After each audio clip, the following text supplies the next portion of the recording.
नमस्कार, स्वागत है आपका फेडरल देश में। मैं हूं नीलू व्यास। बजट के पहले यानी कि केंद्रीय बजट के पहले आज निर्मला सीतारमण जो वित्त मंत्री हैं, उन्होंने आज इकोनॉमिक सर्वे पेश किया। और उस इकोनॉमिक सर्वे में जो बड़े बड़े प्रोजेक्शंस वो ये था कि अगले वित्त वर्ष में 6.8 से 7.2% जीडीपी रहने का अनुमान जताया गया है। लेकिन सर्वे में भारत को आगाह भी किया गया है, क्योंकि जो एक्सटर्नल फैक्टर्स हैं वो किस तरीके से हावी हैं। और एक तरीके से ये कहने की कोशिश की गई कि वैसे तो हमारे इकोनॉमिक फंडामेंटल स्ट्रांग है, लेकिन क्योंकि जो बाहरी फैक्टर्स हैं जैसे ट्रंप का टैरिफ या बाकी चीजें, उस पर भी इस इकोनॉमिक सर्वे ने थोड़ा सा स्ट्रेस किया है। सर्वे के मुताबिक मौजूदा वर्ष में भी बीता साल के समान चुनौतियां बनी रहेंगी। डॉलर के मुकाबले रुपए में कमजोरी को लेकर चिंता जाहिर की गई है। साथ में यह भी कहा गया कि भारत अपनी पूरी क्षमता का इस्तेमाल नहीं कर पा रहा है। अब आखिर इस ब्रॉड सेंटिमेंट का मतलब क्या है, उसको हम समझने की कोशिश करेंगे। क्योंकि रुपया कमजोर हुआ है, इसमें कोई ये बात सबको पता है। सर्वे ने जो वैश्विक हालात हैं उस पर भी स्ट्रेस किया है। उसके बारे में भी किसी से वो जानकारी छुपी नहीं है। अब भारत को आगे क्या करना होगा, ये एक बड़ा सवाल है। और जो बड़ा जीडीपी ग्रोथ को लेकर जो प्रोजेक्शन है वो कितना सही प्रूव हो सकता है, आज इस सब के बारे में हम चर्चा करेंगे। क्योंकि बजट अभी रविवार के दिन बजट है, और बजट के पहले इकोनॉमिक सर्वे का ये प्रोजेक्शन कि क्या मायने हैं हमारी अर्थव्यवस्था के, इसको समझेंगे। आज हमारे साथ दो बड़े देश के अर्थशास्त्री हमारे साथ हैं।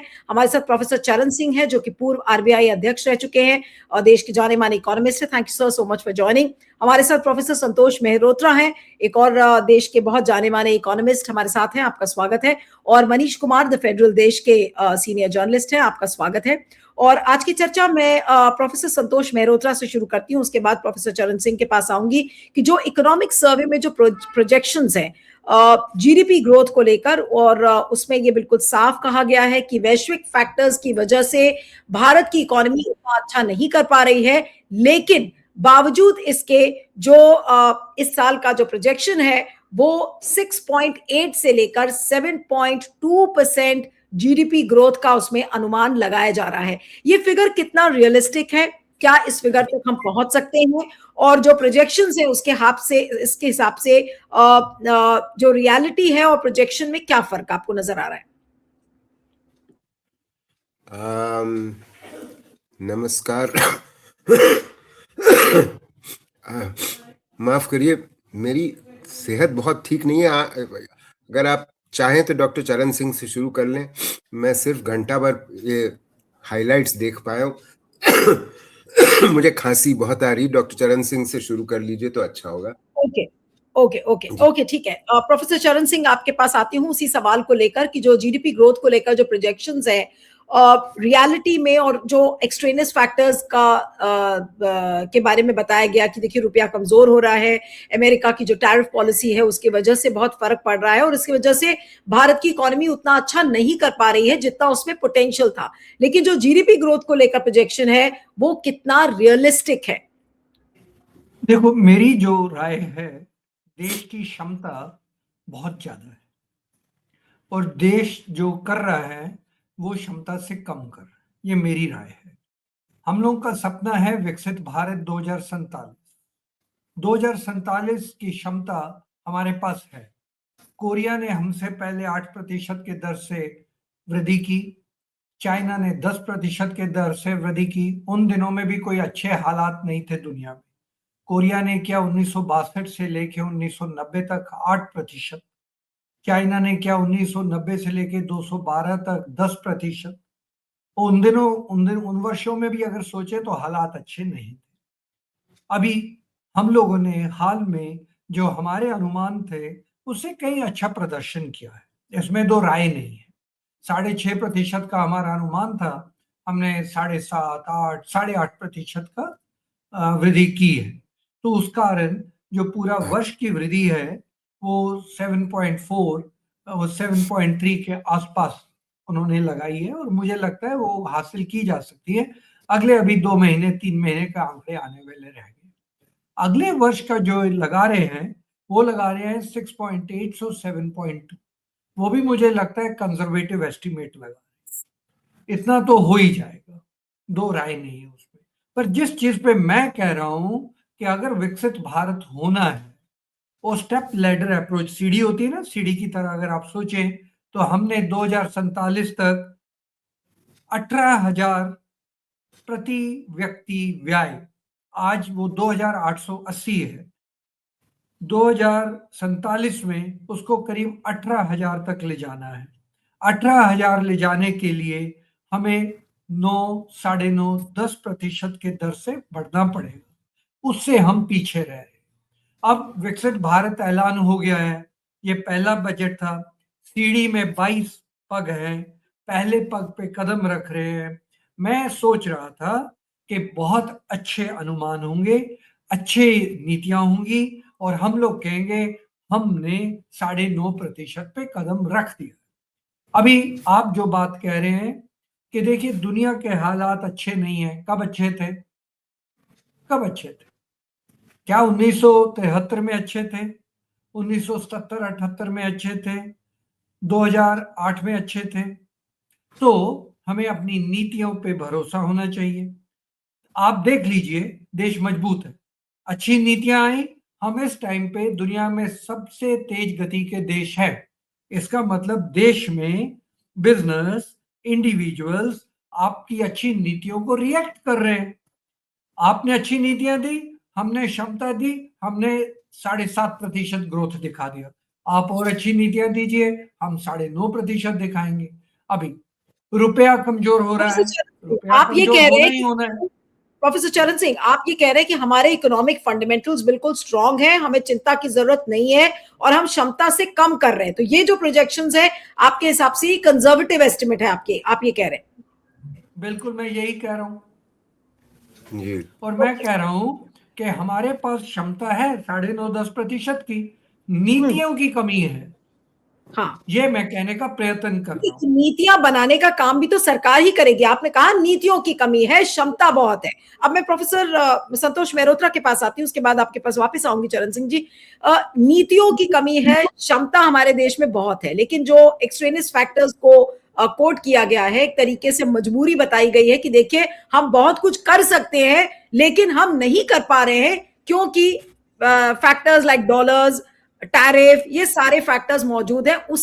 उसका हवाला दिया गया है। प्रोफेसर संतोष मेहरोत्रा, जो जीडीपी प्रोजेक्शन दिए गए उसको आप कैसे देखेंगे इसके संदर्भ में?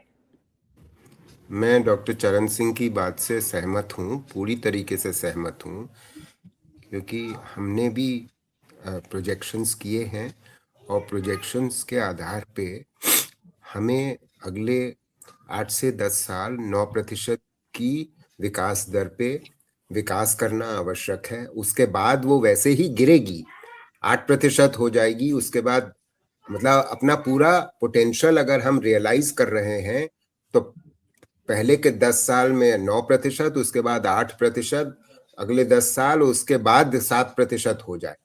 हम अभी से 7% की अपेक्षा कर रहे हैं, तो ये इससे काम नहीं चलेगा, विकसित भारत हम नहीं हो पाएंगे। और इसका बहुत बड़ा कारण नीलू जी है कि जैसे इकोनॉमिक सर्वे में दिखाया गया है कि 2000 FY16 से 2026 तक जो इन्वेस्टमेंट टू जीडीपी है वो उन 28 और 31% के बीच में है। इससे काम नहीं चलेगा, इससे कहीं ज्यादा हमको निवेश करना पड़ेगा अपनी सकल घरेलू उत्पाद की के बनिस्पत। क्योंकि हम पिछले उससे पहले के 2004 से 14 के दौर को देखते हैं तो इन्वेस्टमेंट टू जीडीपी रेशो उन दिनों 32% से 38% के बीच में था। ये रेंज थी उस पूरे 10 साल। अर्थात दिक्कत यहाँ पर यह है कि सरकार तो कैपेक्स काफी कर रही है, इंफ्रास्ट्रक्चर पे काफी इन्वेस्टमेंट कर रही है, मगर उससे ये असर नहीं पड़ा है कि निजी निवेश बढ़े। और कॉर्पोरेट प्रॉफिट्स ठीक ठाक होने के बावजूद पिछले 10-11 साल से कॉर्पोरेट प्राइवेट इन्वेस्टमेंट लगभग 12% पे अटका हुआ है। और हाउस होल्ड इन्वेस्ट इसलिए नहीं कर पा रहे हैं क्योंकि उनकी आमदनी नहीं बढ़ रही, क्योंकि वेजेस नहीं बढ़ रही। वेजेस इसलिए नहीं बढ़ रही क्योंकि रोजगार उस रफ्तार से नहीं बढ़ रहा जितना बढ़ना चाहिए, क्योंकि नए युवा लगभग 60 से 70 लाख हर साल जुड़ते हैं लेबर फोर्स में रोजगार ढूंढते हुए। और ये सारे युवा अब हमारे पढ़े लिखे जा रहे हैं। अब उनको अगर गैर कृषि क्षेत्र में रोजगार मिल रहा होता तो वो कृषि में नहीं जुड़ रहे होते। दिक्कत ये है कि वो कृषि में जुड़ रहे हैं जहां उत्पादकता बहुत कम है। तो मोटी बात ये है, मैं फिर डॉक्टर चरण सिंह की बात पे आता हूं कि नीतिगत बदलाव लाने की आवश्यकता है। मैं संक्षेप में 2 वाक्य में ये बात कहूंगा कि औद्योगिक नीति की आवश्यकता है, मैन्युफैक्चरिंग स्ट्रेटजी की आवश्यकता है, और उसके आधार पे संभव है कि एमएसएमईज को बढ़ावा मिले। और एमएसएमईज की कुछ खास चर्चा हुई नहीं इस इकोनॉमिक सर्वे में। मैं बहुत ढूंढ रहा था, एक ग्राफ मुझे मिला जिसमें ये दिख रहा है कि रजिस्टर्ड एमएसएमईज जो हैं उनमें कुछ क्रेडिट की बढ़ोतरी हुई है, मगर दिक्कत यह है कि हमारे देश की एमएसएमईज जो करीब 7.5 करोड़ हैं हमारे देश में, उनमें से लगभग केवल 30% ही रजिस्टर्ड हैं। 70% रजिस्टर्ड ही नहीं है। अर्थात आप केवल वो 30% के लिए अगर जो भी क्रेडिट दे पा रहे हैं वो क्रेडिट बढ़ा है। तो जो रोजगार पैदा होना है वो तभी होगा अगर एमएसएमईज अपना निवेश बढ़ाएं, सिर्फ कॉर्पोरेट्स से नहीं। कॉर्पोरेट्स तो नहीं कर रहेंगे। तो इसमें कोई दो राय नहीं कि इकोनॉमिक सर्वे ये बात करता है कि एग्रीकल्चर ग्रोथ रेट पिछले कई सालों से बहुत अच्छी रही है, मगर अच्छी रहने का अर्थ इसका अर्थ ये होना चाहिए कि भाई रूरल कंजम्पशन बढ़ रहा हो, मगर इसका सबूत नहीं मिलता। रूरल कंजम्पशन बढ़ने का बहुत सबूत इकोनॉमिक सर्वे में नहीं मिल रहा है। मुझे माफ करिएगा नीरू जी, मुझे सच में बोलने में दिक्कत हो रही है। मुझे भयंकर खांसी हो गई है पिछले 24 घंटे। मैं आपसे इजाजत मांगूंगा। मनीष जी और डॉक्टर चरण सिंह बिल्कुल अच्छी तरीके से आप संभाल लेंगे। Take care please. हाँ ठीक है, ओके ओके, थैंक यू।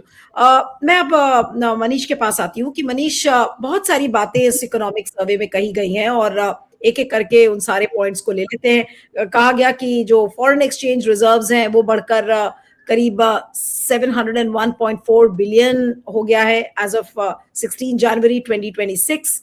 और डोमेस्टिक इन्फ्लेशन जो एवरेज उसका है वो 1.7% के करीब बताया गया है। मोर देन 4.09 लाख करोड़ जो है वो रिलीज किया गया है किसानों के लिए, जो पीएम किसान योजना है उसके तहत। विकसित भारत ग्रामजी को बताया गया है कि एक कॉम्प्रिहेंसिव ओवरहॉल जो मनरेगा का है उससे एक लॉन्ग टर्म विजन विकसित भारत का बनेगा। और मैन्युफैक्चरिंग जो जीवीए है, ग्रो है, वो 67.72 है इन Q1 एंड 9.13 इन Q2 इस साल का। स्ट्रक्चरल रिकवरी उससे बताई जा रही है। ऐसी बहुत सारी चीजें हैं, हाई स्पीड कॉरिडोर्स की बात की गई है।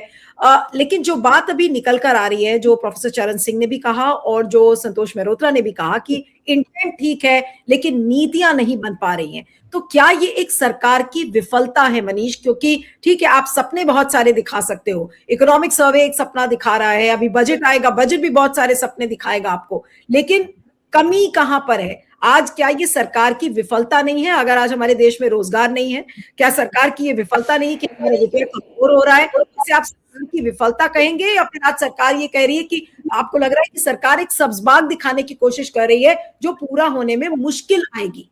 जी मनीष। देखिए नीलू जी, जब आर्थिक सर्वे, इकोनॉमिक सर्वे जब पेश होता है तो इसको ये कहा जाता है कि जो कुछ भी मुख्य आर्थिक सलाहकार उस डॉक्यूमेंट के जरिए कहना चाह रहे हैं उसको बजट में सरकार ऑपरेट करेगी, उन सुझावों को मानेगी और उसकी तस्वीर जो है जब 1 फरवरी को निर्मला सीतारमन अपना नवा बजट पेश करेंगी तो उसमें ये नजर आ सकता है। लेकिन कुछ मुख्य बातें जिसपे आपका ध्यान में खींचना चाहूंगा। इकोनॉमिक सर्वे में कहा गया कि लैंड रिफॉर्म, आपको पता है कि लैंड रिफॉर्म पे हालांकि स्टेट्स के जरिए इसको पुश करने की लगातार कोशिश की गई है, जहां पे भारतीय जनता पार्टी शासित राज्य है वहां पे, तो कहा गया कि 8% अगर जीडीपी अगर आपको अचीव करना है तो आपको लैंड रिफॉर्म करना होगा। ये इकोनॉमिक सर्वे की मुख्य बात है। लेकिन दूसरी तरफ जो है, क्योंकि आपने बिहार का विधानसभा चुनाव देखा और इकोनॉमिक सर्वे में जिस तरीके से धड़ल्ले से पैसे का जो ट्रांसफर महिलाओं को किया जा रहा चुनाव जीतने के नाम पे, उसको लेकर चिंता जताई गई है इकोनॉमिक सर्वे में। उनको साफ तौर पे सर्वे का कहना है कि राज्य सरकारों के पास कैपिटल एक्सपेंडिचर के लिए पैसे बचेंगे नहीं, राज्य जो है वो कर्ज के जाल में फंस जाएंगे। इसको लेकर सर्वे में चिंता जताई गई है। लेकिन सवाल उठता है कि मुख्य आर्थिक सलाहकार सलाह तो दे रहे हैं, लेकिन केंद्र में भारतीय जनता पार्टी की सरकार है और सारे ज्यादातर राज्यों में उनकी सरकारें हैं, तो केवल लिखने भर तक है या ये केवल कहीं पे लागू भी किया जाएगा? एक ये मुख्य सवाल है नीलू जी।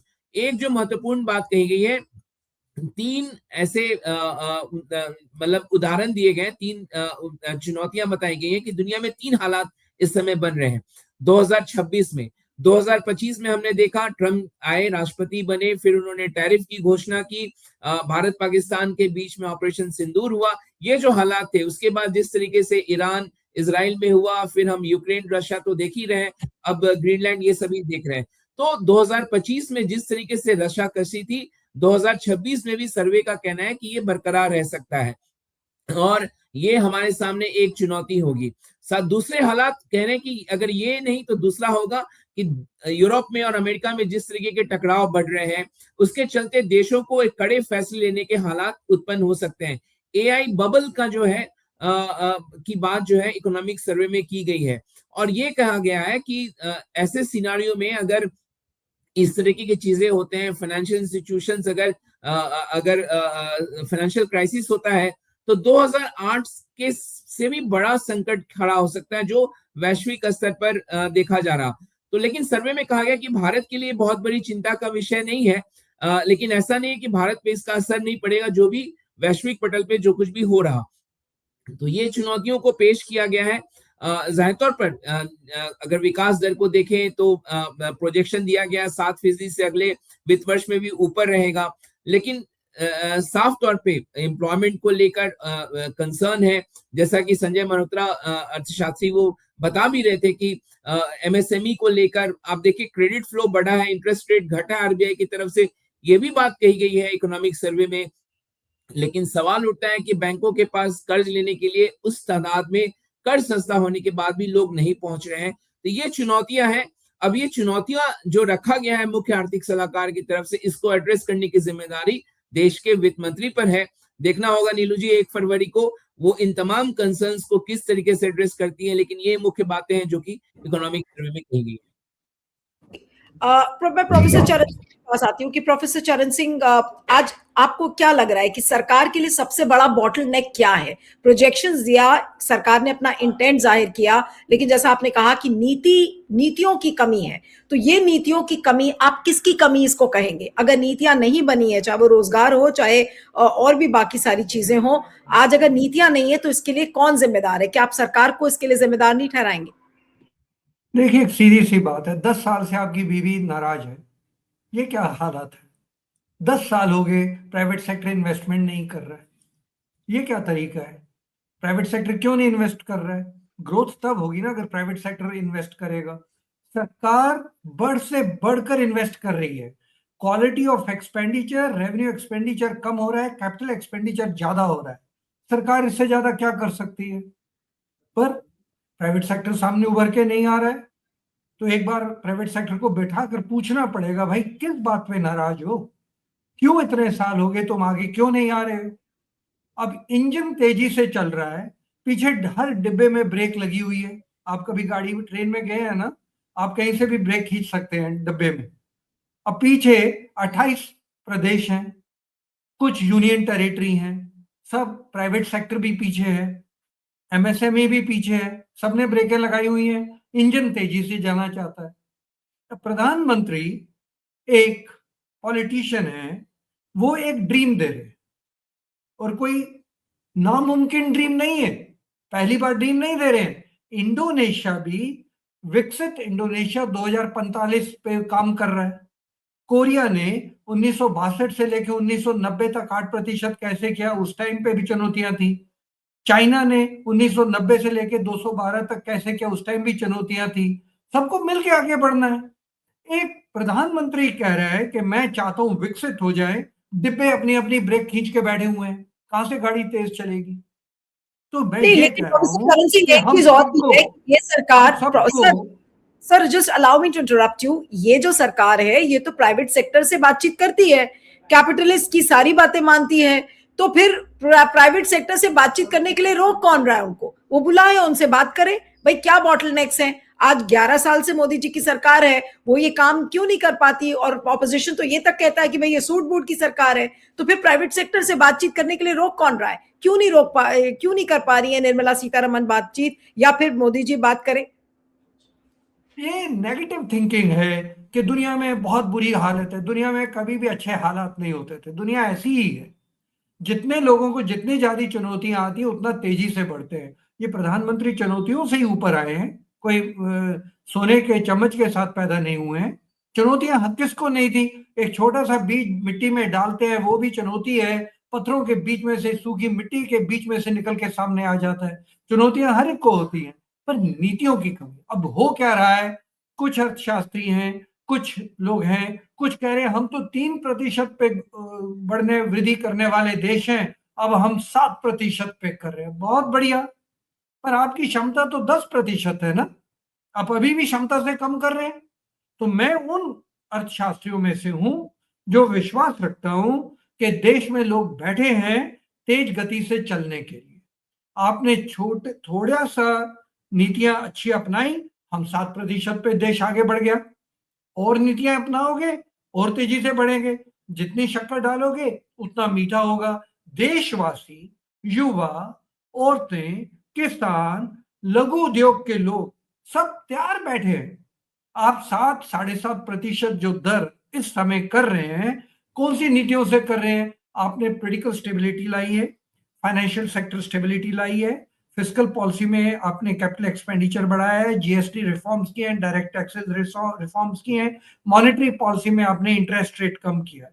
ये नीतियां, चलती हुई नीतियों से देश कैसे सामने उछाल कर आ गया है। आप और अच्छी नीतियां लाएंगे, 10% के ऊपर जाएगा। हमारी क्षमता 10% है। देश का प्रधानमंत्री कह रहे हैं 10% पे बढ़िए, हम लोग नीतियां नहीं ला पा रहे हैं, ये हमारी कमी है।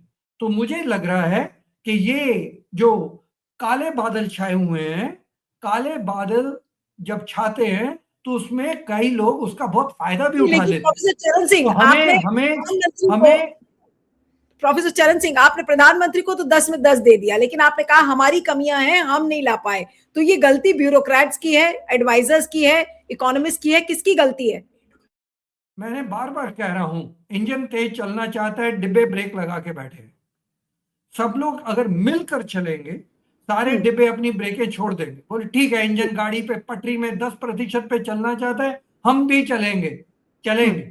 अगर हर डिब्बे ने अपनी ब्रेक खींच के रखी है तो काम नहीं हो पाए।